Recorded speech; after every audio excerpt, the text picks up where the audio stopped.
થી 7 દિવસથી રાજકોટ. તો પંચમહાલ જિલ્લાના હાલોલ તાલુકાના શિવરાજપુર ગામમાં સ્માર્ટ મીટર લગાવવાની કાર્યવાહી સામે ગ્રામજનોનો ઉગ્ર વિરોધ જોવા મળ્યો હતો. MGVCLની ટીમ પોલીસ બંદોબસ્ત સાથે ગામમાં પહોંચતા લોકોમાં રોષ ફાટી નીકળ્યો. ગ્રામજનોએ આગોતરી જાણકારી વિના કાર્યવાહી કરવાનો આક્ષેપ કર્યો અને કામગીરી શરૂ થવા પહેલા જ તેને અટકાવી દીધી હતી. બંને પક્ષ વચ્ચે બોલાચાલી અને તણાવની સ્થિતિ સર્જાઈ હતી. પરિસ્થિતિ કાબૂમાં રાખવા પોલીસ દ્વારા સમજાવટ કરવામાં આવી હતી. ત્યારબાદ ગામમાં બંધનું એલાન પણ કરવામાં આવ્યું હતું.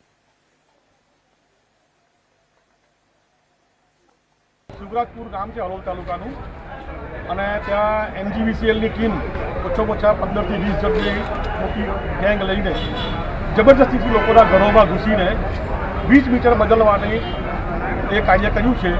ઘણા લોકોએ વિરોધ કરતા ગુંડાગીરી કરી, લેડીઝ જેટલી હોય તો ઘરમાં ઘૂસી જતા હતા.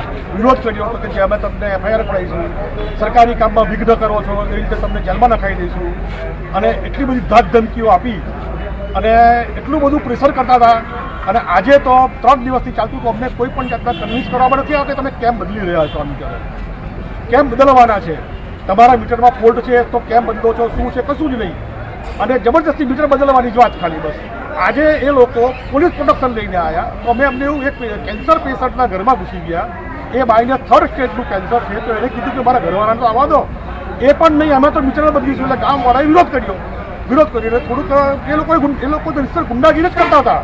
કેમ ના બદલવા દો? બસ એટલી બધી ગુંડાગીરી, એટલી બધી નુસન્સ કરતા હતા. એક અધિકારી, એક સુરતી સાહેબ છે જે કોઈ કાઠિયાવાડી ભાષા બોલે છે, એક ભાઈએ છે, બે અધિકારી આવ્યા હતા જમ્મુપડાથી, અમને રીતસર દમદાટી આપતા હતા. અને કેમ ના બદલવા દો, કેમ નહીં કરવા દો? આખું ગામ વિરોધ કર્યું. આખું ગામ એક છીએ અમે આજે આખું ગામ બંધ રાખ્યું છે. જરૂર પડશે તો હજુ આગળ પણ ગામ બંધનું અમે એલાન આપીશું. ગામ બંધ રાખીશું. આ લોકોની ગુંડાગીરી સામે અમે લડીશું. આગળ અમારા ગામના બીજા મિત્રો છે, વડીલો છે, એ પણ તમને જી આપ આ બાબતે પોલીસને કોઈ જાણ કરવામાં આવી? અરજી આપી છે. ચુડાસમા સાહેબ હાજર છે, પણ ઓછી કરાવવા પાવાગઢ જઈ રહ્યા છે અમારા ગામના.